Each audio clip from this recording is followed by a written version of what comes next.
ఇరుకులో నాకు విశాలతను కలుగ చేసిన దేవా, ఇరుకులో నాకు విశాలతను కలుగ చేసిన దేవా, నీకే స్తోత్రమయ్యా, నీకే వందనమయ్యా, ఇరుకులో నాకు విశాలతను కలుగ చేసిన దేవా, ఇరుకులో నాకు విశాలతను కలుగ చేసిన దేవా, నీకే స్తోత్రమయ్యా, నీకే వందనమయ్యా, నీకే స్తోత్రమయ్యా, ఇరుకులో నాకు విశాలతను కలుగ చేసిన దేవా, నా నీతికి ఆధారమగు దేవా, నా నీతికి ఆధారమగు దేవా, నేను మొరపెట్టినప్పుడు నాకు ఉత్తరమిచ్చితివి, నేను మొరపెట్టినప్పుడు నాకు ఉత్తరమిచ్చితివి, ఇరుకులో నాకు విశాలతను కలుగ చేసిన దేవా, ఇరుకులో నాకు విశాలతను కలుగ చేసిన దేవా, నీవు నన్ను దయతో కరుణించి, నీవు నన్ను దయతో కరుణించి, నీవు నన్ను దయతో కరుణించి, నా ప్రార్థనలన్నీయు అంగీకరించితివి, నా ప్రార్థనలన్నీయు అంగీకరించితివి, ఇరుకులో నాకు విశాలతను కలుగ చేసిన దేవా, ఇరుకులో నాకు విశాలతను కలుగ చేసిన దేవా, ఇరుకులో నాకు విశాలతను కలుగ చేసిన దేవా, ఇరుకులో నాకు విశాలతను కలుగ చేసిన దేవా, ఇరుకులో నాకు విశాలతను కలుగ చేసిన దేవా. Friends, YouTube friends, Facebook friends, అలా ఫ్రెండ్స్ దేవునామంలో చిన్న చరణం పాడుకున్నాం ఫ్రెండ్స్. ఉదయం నుంచి మార్నింగ్ మరియు ఉదయం మార్నింగ్ నుంచి మరియు ఉదయం మార్నింగ్ వరకు. సో అన్ని పరిస్థితుల్లో ఇరుకైన మార్గంలోనే వెళ్తుంటాం. మన అవసరాలను అక్కర్లోన అన్ని పనుల్లో కూడా మనము ఇరుకైన మార్గమే. కానీ ఆ ఇరుకైన మార్గము విశాలత రావాలంటే ముందుగానే దేవుని అడుక్కొని మనం వెళుతూ ఉంటున్నప్పుడు ఆ ఇరుకైన మార్గంలో విశాలత కలుగుతుంది. ఇరుకైన మార్గం విశాలత సంతోషము, సమాధానము, ఆనందము, నెమ్మది, మంచి ఆరోగ్యము, ఇతరులకి హాని చేయకుండా, ఇతరులది దోచుకోకుండా, మోసం చేయకుండా, మరి అన్ని విషయంలోనూ మరి నమ్మకంగా, మంచిగా, వాక్యానుసరంగా. చూడండి, దావీదు రాసిన కీర్తనలు 1:4 దేవుడు ఏం చెప్తున్నాడు? నా నీతికి ఆధారమగు దేవా.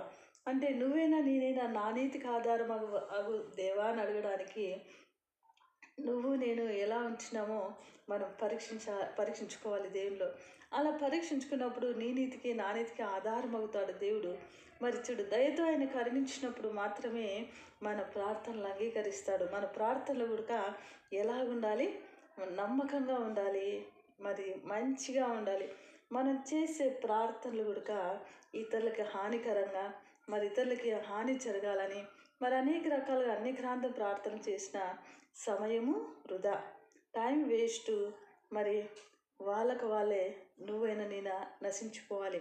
అందుకే దేవుడు చెప్తాడు, ఇలాంటివి చేయకుండా మనం యథార్థంగా దేవునికి నీకేం కావాలో నాకేం కావాలో యథార్థంగా ప్రార్థన చేస్తున్నప్పుడు, అడుగుతున్నప్పటికీ మనుషులు హృదయంలో ఆలోచిస్తున్నట్టుగానే దేవుడు కార్యం చేస్తాడు ఫ్రెండ్స్. కాబట్టి ఈ వాగ్దానము దావీదు రాసిన కీర్తనలు 1:4 మరి ప్రతి ఒక్కరికి ధ్యానించండి, గమనించండి. మరి నిజంగా అన్ని పరిస్థితుల్లోనూ, అన్ని సమయంలోనూ మనం ఇరుకైన మార్గంలోనే, ఇరుకైన సమస్యలతోనే, ఇరుకైన పరిస్థితుల్లోనే మనం వెళుతూ ఉంటాం.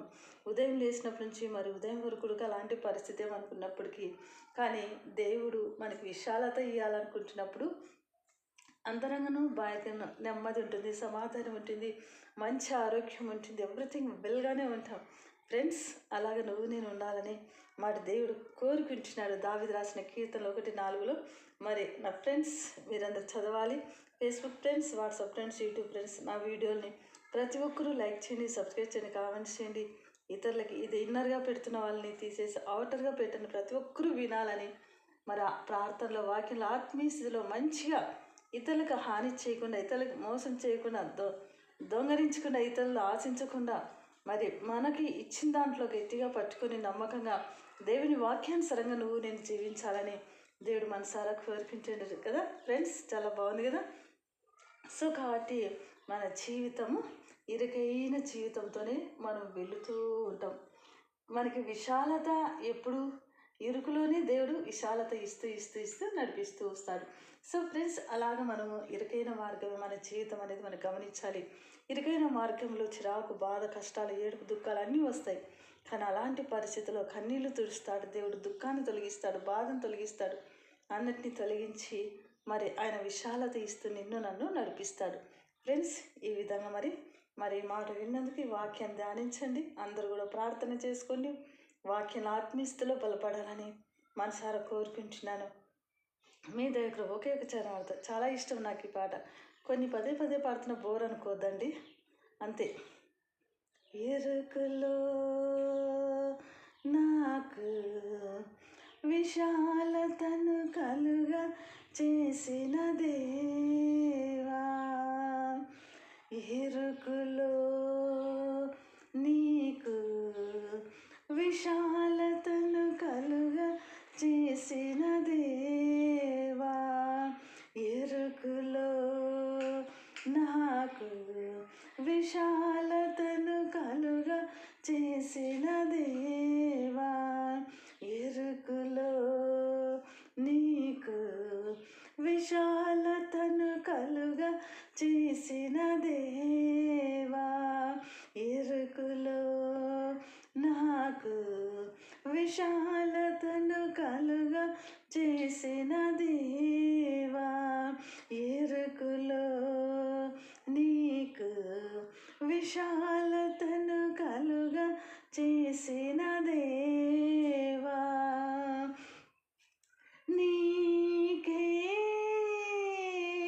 స్తోత్రమయ్యా నీకే వందనమయ్యా నీకే స్తోత్రమయ్యా నీకే వందనమయ్యా ఇరుకులో నాకు విశాలతను కలుగా చేసిన దేవా ఇరుకులో నీకు విశాలతను కలుగా చేసిన దేవా నీకే స్తోత్రమయ్యా నీకే వందనమయ్యా నీకే స్తోత్రమయ్యా నీకే వందనమయ్యా. ఫ్రెండ్స్, దేవునితో ఉంటున్న ఆ సంతోషం ఆనందాన్ని వర్ణించలేను. నిజంగా అంత హ్యాపీగా ఉంటుంది జర్నీ.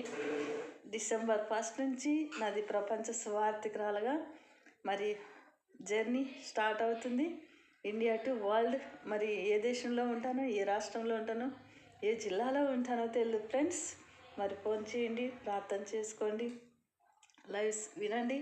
మరి ఈ విషయం నా జర్నీ స్టార్ట్ అవుతుంది, నా కోసం కూడా ప్రార్థన చేయమని మరి మనసారా కోరుకుంటూ మరి మీ సరస్వతి దైవకృప Sabitha gospel ministry in Kanampalli village, Kalidina మండలం, అనంతపురం జిల్లా, India to world. Bye. God bless you.